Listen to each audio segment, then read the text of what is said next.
From the second you open your laptop in the morning, you're just dropped right into this world of digital communication. You've got emails, instant messages, team chats, social media posts. It is a constant, nonstop flow. So today, we're going to break down how to navigate this world and how to do it effectively so you can turn your digital writing into one of your absolute strongest professional skills. And that really brings us to this question. Seriously, think about it. Is your digital communication working for you or is it working against you? Have you ever fired off an email that was just completely misunderstood or felt that frustration from a project update that made zero sense? The way we write online, it has a huge impact on our productivity, our relationships with our colleagues, and honestly, even our career path. So let's get into some real practical strategies to make sure every single message you send is working for you. So we've broken this down to basically follow a day in the life of a modern professional. We're going to start with conquering digital communication in general, then dive deep into mastering your inbox. After that, we'll tackle the really tricky subject of managing online emotion. Then we'll move into collaborating like a pro with your team, and we'll wrap things up by looking at how to craft your public voice. All right, let's get into it. Okay, first up, mastering the inbox. Let's be real, email is still the main way we communicate in business, so getting this right is it's not optional. It really sets the tone for your entire workday. Here's the most important thing to remember. You've got to use the right tool for the right job. Email is your workhorse for the straightforward stuff. Think sending a weekly report, confirming a meeting time, sharing a quick, factual update. It is not the place for sensitive feedback, a heated argument, or sharing really confidential information. Just knowing that difference, that's the first huge step to taking back control of your inbox. And these simple principles right here, they can totally transform how effective you are. A subject line like update, that's basically useless. But a subject line like update, final draft of Q3 report attached for review by EOD, now that's powerful. Keep your message short, but don't leave out the important details. And, probably most important of all, if you need someone to do something, say it. Just spell it out. Don't make them try to figure out what you want. Good emailing isn't just about being clear. It's about being courteous. Every single time you hit reply all when it's not needed, you're basically stealing time from your colleagues. Be really thoughtful about who you're including. Oh, and that little red high priority flag? Only use it for a true, genuine emergency. Otherwise, it just loses all its meaning. The golden rule is simple. Treat other people's inboxes the same way you want yours to be treated. Okay, so we've got the mechanics of email down, but what about the human part of it? Tone is incredibly hard to get right in writing, and it's so easy for a misinterpretation to just create a whole lot of conflict. So let's dig into that hidden challenge. This is such a fascinating psychological trap that honestly we all fall into.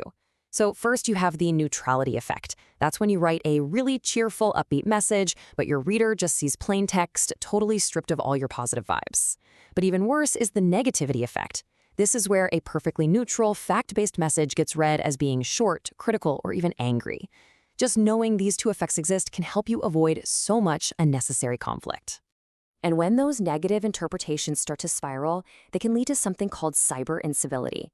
We've all seen the active form, right? Those angry, insulting emails people call flames. But the passive form can be just as maddening. Being intentionally ignored, what they call cyber silence, can make you feel totally disrespected, and it can turn a tiny issue into a really big problem. So, how do you fight back? Well, not with more incivility. First, reinterpret. Seriously, could there be another reason for that blunt email? Maybe they were just in a massive hurry. Always try to assume good intent. Second, relax. Never, ever respond when you're angry. Just step away from the keyboard, go for a walk. And finally, diffuse. When you do write back, disarm them with professionalism. Be positive, be honest, and be respectful. It de-escalates the situation almost every single time. And check this out. This is a perfect example of how much the little things really, really matter. In organizations with low morale, almost nobody uses a greeting. But look at high morale organizations. Over half of emails include a simple greeting and the person's name. A simple "Hi Jane" takes 2 seconds to type? But it signals respect. It changes the entire tone, and it helps build a way more positive place to work. All right, morning emails are handled.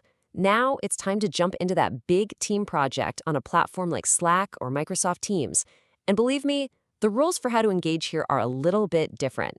Before you even type a single message, you gotta set yourself up for success. And this isn't just about being tidy, it's about being effective. Organizing your channels helps you focus on what's actually important. A complete professional profile helps build trust with people you might not see in person. And knowing when to use a post versus a shared file prevents total chaos and makes sure everyone has the right information when they need it. The huge point here is a shift in your mindset from just broadcasting information to actually collaborating. So avoid rigid language like, this is the only way to do it. Instead, try something more inviting like, hey, here's one idea, what do you all think? Don't just ignore an idea you don't like, build on it, or ask a question to show you're paying attention. And publicly thanking a teammate for their work, it costs you nothing and it's a huge morale booster. And please, if things get tense, especially with sarcasm, just take it offline. A quick video call can solve in 5 minutes what could turn into a days-long drama in a text chat. Okay, so now we're going to shift our focus from inside the company to the outside world. The modern workday isn't just about internal chats. A lot of us are now responsible for how our company and how we ourselves are seen by the public through things like blogs and social media.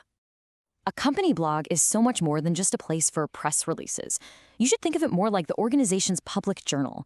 It's a really powerful PR tool where a company can tell its story, share its expertise, and build a direct relationship with customers, potential hires, and the community. It really humanizes the company beyond just a logo and a product. And hey, this doesn't just apply to big companies. A professional blog is one of the best ways to build your own personal brand. Pick a theme you're passionate about and that you know a lot about. Be a source people can trust by making sure every single fact is accurate. And put your most interesting point right at the top to grab your reader. That's what we call front-loading. And finally, stay sharp by seeing what other leaders in your field are writing about. It's free professional development. And finally, let's talk social media. The most important change in mindset here is to go from being a broadcaster to being a contributor. Don't just post about yourself. Join conversations, join communities. Before you hit share, ask yourself, is this actually valuable to other people? Be authentic, be helpful, and please respect professional boundaries. Your goal is to build a reputation as a helpful expert, not an oversharer. Wow, we have covered a lot of ground today, from writing the perfect email to building your public voice. So to make this all stick, I'm going to leave you with this one question. Don't try to change everything all at once. Just pick one thing.